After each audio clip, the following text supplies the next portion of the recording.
Childhoods have been devastated by wars children didn't start. They are easy targets to recruit for military purposes because they are vulnerable and can easily be influenced. Many are held by force. Others join voluntarily to escape their harsh lives and circumstances. This 12-year-old soldier from South Sudan, whose identity we have concealed to protect him, is determined to leave the gun for the pen. First, I want to go to school. Then later, I want to study medicine.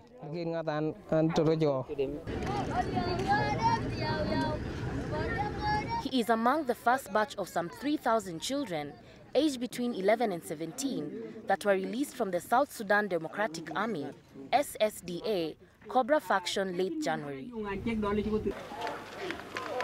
The overwhelming majority of African states has set 18 as the minimum age for recruitment. The children were released after their leader struck a regional accord with other forces in the region. South Sudan went into civil war in December 2013, following a leadership battle between President Salva Kiir and his longtime rival, Riek Machar. Several ceasefire agreements have been signed since, but peace is yet to reign.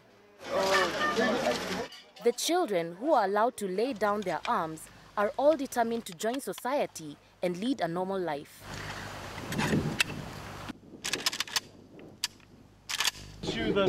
Jonathan Veitch, a UNICEF representative in the region, is working closely with the group.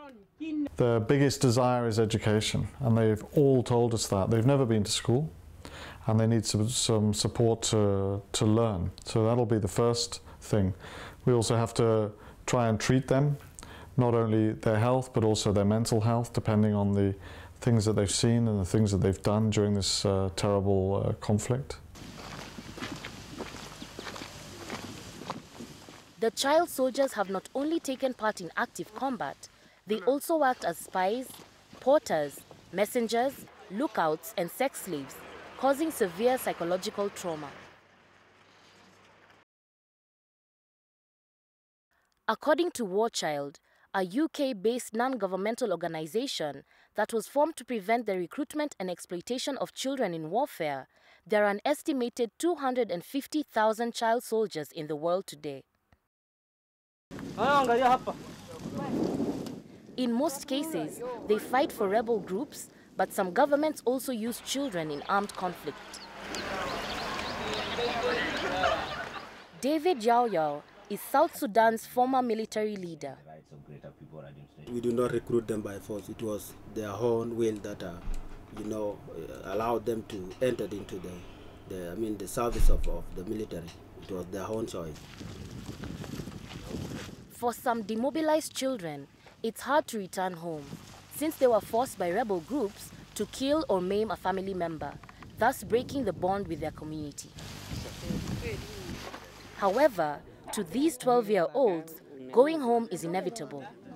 I'll end up with nothing by being a soldier, and I know one day I'll get killed if I continue being a soldier.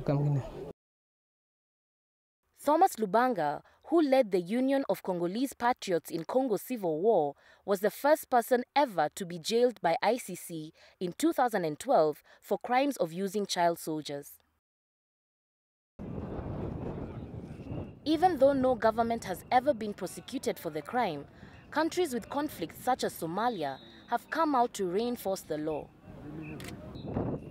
The Somali National Army and United Nations Assistance Mission in Somalia have begun a process to better scrutinize and screen recruits in an effort to prevent the recruitment of child soldiers in the country. This happened after a UN report found that government forces and allies had at least 223 children in their ranks, while Islamic terrorist group Al-Shabaab had some 908 children in their midst. In Africa, Sierra Leone, the Democratic Republic of Congo, the Central Africa Republic, Liberia, Mozambique, and Uganda are some of the states where children have been used in war. By 2014, most countries booked progress in reintegrating these children in society. The latest success was recorded by UNICEF in the Central African Republic, where 1,000 child soldiers were released by rebel groups. According to Yao Yao, this process should be handled with some care. If you don't really handle them properly, so mine to do with military is going to cause another problem if we are not careful. The best way is to provide them with their basic needs and to make sure that they go to school, they are treated in the way that the human requires, so that tomorrow we may use them.